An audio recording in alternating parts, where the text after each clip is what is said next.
Bom, nós vamos continuar tratando das coisas do mundo, mas agora saímos lá do Oriente Médio e chegamos à América do Sul, chegamos à Argentina. Nós temos noticiado aqui desde o comecinho do Jornal da Manhã, faltam menos de 24 horas para a abertura das urnas por lá para o segundo turno das eleições presidenciais. Uma reunião urgente entre representantes dos candidatos foi convocada depois de uma denúncia de fraude eleitoral. O nosso editor de internacional, Fabrício Naitz, que tem mais detalhes para a gente. Fabrício, bom dia.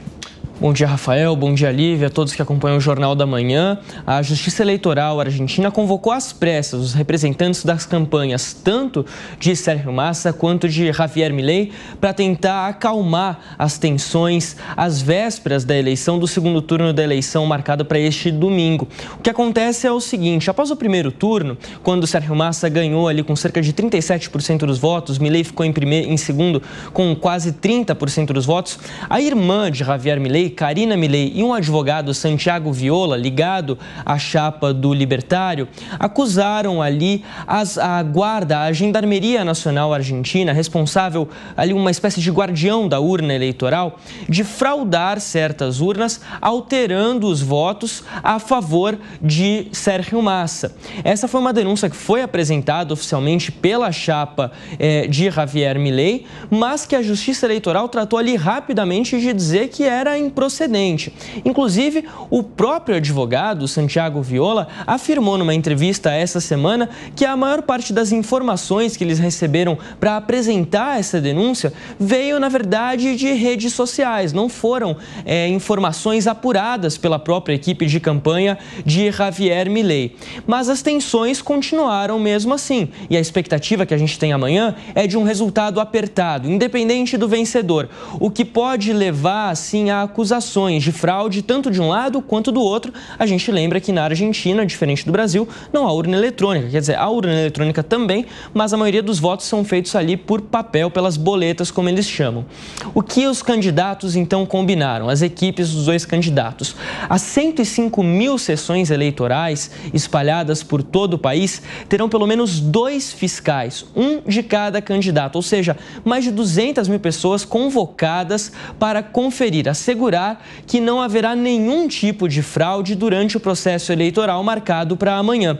Esse é um planejamento que deve custar para os cofres eleitorais ali cerca de 27 milhões de reais, ou seja, será necessário um investimento, já que a participação ali é feita por cidadãos comuns, pessoas da sociedade civil. Elas serão então convocadas, recrutadas pelos partidos, tanto pelo La Libertad Avança de Javier Milei, quanto pelo União por la Pátria de Sérgio Massa, para conferir e garantir a lisura do processo eleitoral.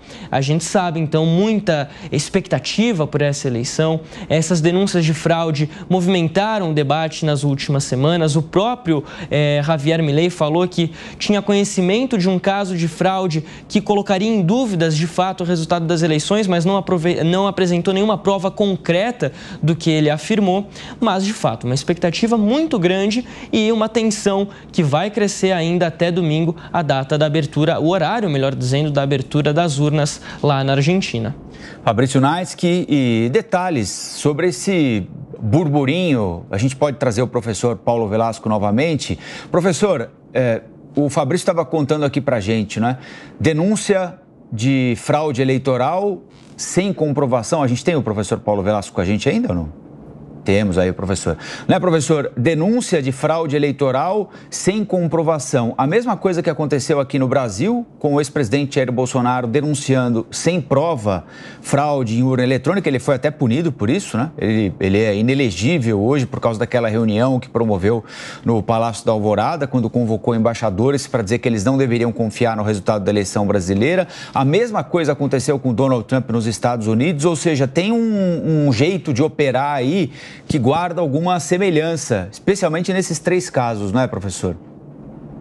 Sem dúvida, muito bem colocado, Rafael. É exatamente isso, né? A gente vê nos últimos anos, né, alguns atores, né, candidatos à presidência, né, em países democráticos, né, que acabam colocando em xeque a lisura do processo eleitoral, né? Semear dúvidas, né, acerca das eleições, né, algo que acaba atentando contra as próprias instituições do país, né? Então vimos isso ser feito pelo Trump, né, a certa altura, né, especialmente quando perdeu aí nas últimas eleições para o Biden, né? Vimos isso ser feito no ano passado pelo Bolsonaro, né, um preço bastante alto para o ex-presidente, né, que acabou sendo inabilitado, né, e não poderá concorrer nas próximas eleições presidenciais, nem agora sendo feito pelo Javier Milei. Então não chega a surpreender, né, uma estratégia, uma tática que vem sendo reiterada por candidatos que se colocam justamente numa lógica mais antissistema, né, questionando as instituições, né, candidatos que acabam promovendo ou prometendo, né, uma ruptura, né, com aquilo que não funciona no país, né. Só que essa promessa de ruptura ela vem justamente ao lado, né, de ataques contra a democracia nesses atores, né. Quando a gente pensa, né, numa democracia funcional e atuante, né, o processo eleitoral é uma parte, não a única, claro, mas uma parte muito fundamental. Então, semear dúvidas sobre o processo eleitoral sem provas, né, sem evidências de que haja fraude, de que tenha havido fraude, é uma acusação muito séria, muito grave, né, que faz com que as pessoas, inclusive, se desmobilizem de certa maneira, né? Isso acaba alimentando uma descrença, um ceticismo na própria sociedade, né, o que certamente também não é bom, né, para o bom funcionamento da política, né, representativa nesses países, né? Então, não surpreende, não é algo de novo. O Milei também tem pautado muito a sua campanha, né, até porque ele não tem uma base parlamentar forte, não tem recursos excedentes, tem pautado muito sua campanha nas redes sociais, né, algo que também caracterizou o Donald Trump, também caracterizou o Bolsonaro, né, seja na sua vitória ali em 2018, seja na derrota em 2022. Né. O Milei segue uma estratégia muito parecida e a partir do uso das redes sociais, né, aí começa a ser lançadas também notícias falsas, fake news, né, muitas apontando, né, justamente para esses problemas, supostos problemas de fraude nas eleições. Então, não nada muito diferente do que já vimos em países, né, outros países recentemente, como o Brasil e Estados Unidos, e é um problema bastante sério, né, quando a gente pensa, repito, no bom funcionamento da democracia. Professor, a gente sabe, a gente vem falando que a disputa está extremamente acirrada, não dá para saber quem vai levar essas eleições amanhã, mas pela experiência em relações internacionais que o senhor tem, o que deve falar mais alto nas urnas amanhã? O discurso do medo de que pior não fica e de que as ideias são muito ousadas de Milei, muito disruptivas e que não vão dar certo na Argentina, ou o discurso que vem no sentido contrário de que não dá para continuar do jeito que está e que é preciso mudar?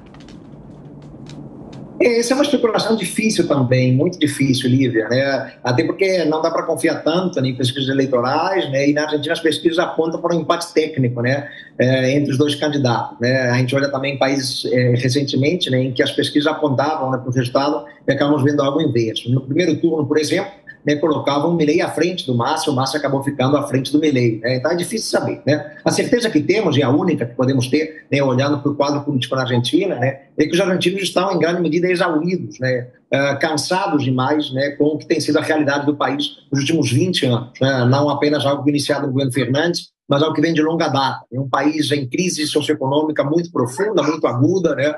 E uma sensação de desesperança, né, na população.